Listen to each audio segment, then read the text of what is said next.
Right,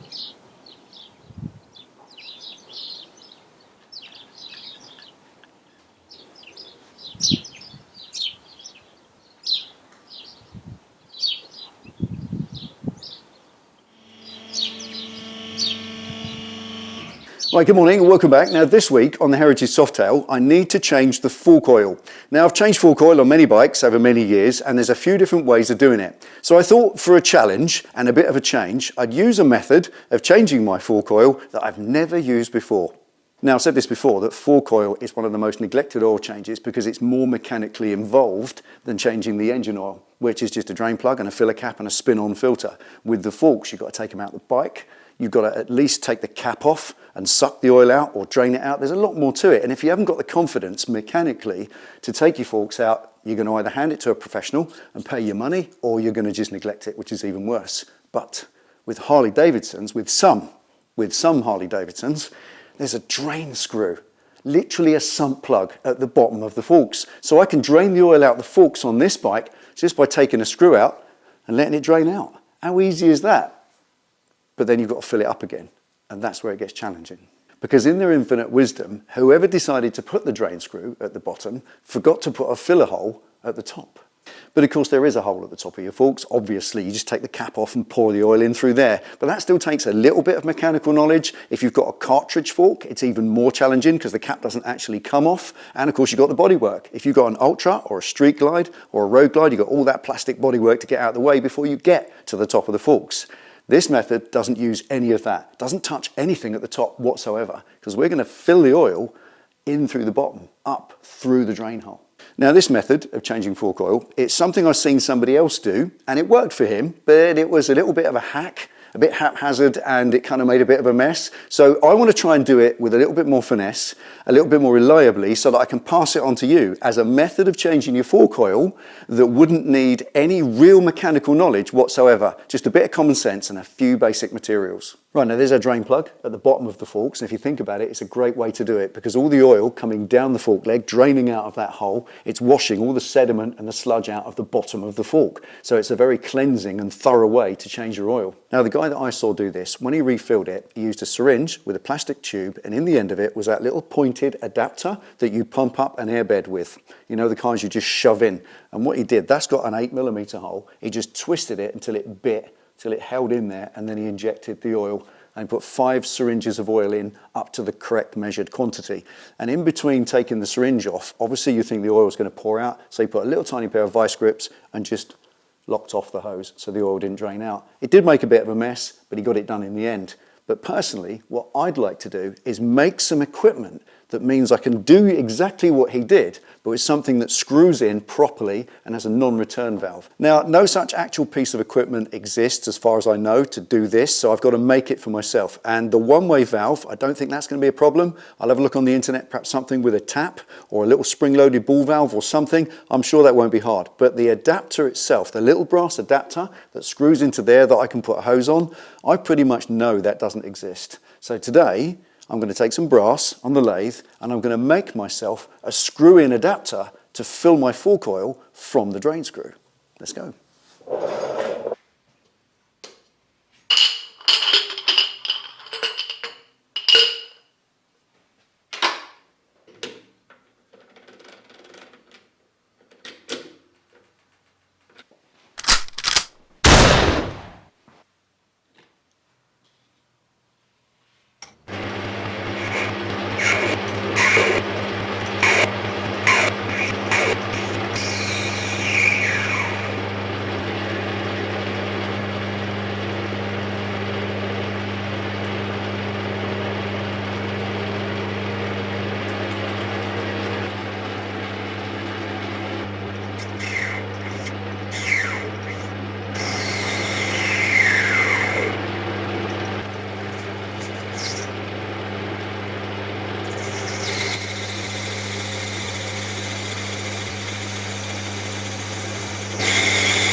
Right, there we are, 2 hours of my life, and I made that.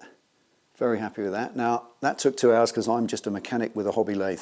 But if you're a genuine experienced machinist, whistling one of those up would take you maybe about 15 minutes. But there we are, that's the benefit of their experience. And if you are a machinist watching, for information, I chose the O-ring in an undercut because it's not being done uptight and it's not under any pressure. It's an adapter, so it goes in, it does a job, and it comes out. So that's all I need. I can nip that in by hand. I've left the diameter of the body 15 mil, so it's nice and easy to grip. I don't need a tool on it, and I can do it up with no more pressure than a dust cap on a tyre valve and undo it the same way, and it will still seal and do the job. And also, not doing it up too tight means I won't snap off that brass tube in the fork leg. Imagine the drama of that. And also for the machinists, the diameter of the undercut for the O-ring and of these flutes that I cut in to hold the rubber pipe on, they are 6.5 mil. And I bored the hole through at 4.5 mil. 4.5 gives me plenty of oil flow, that's plenty to inject the oil, and at the same time it gives me a 1 mil diameter on the wall thickness of the item all the way around, so it's nice and robust.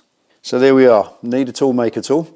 By the next video, I'll have some sort of one-way valve sorted out to go with it. The oil will have arrived, and we can see if this method of refilling fork oil actually works.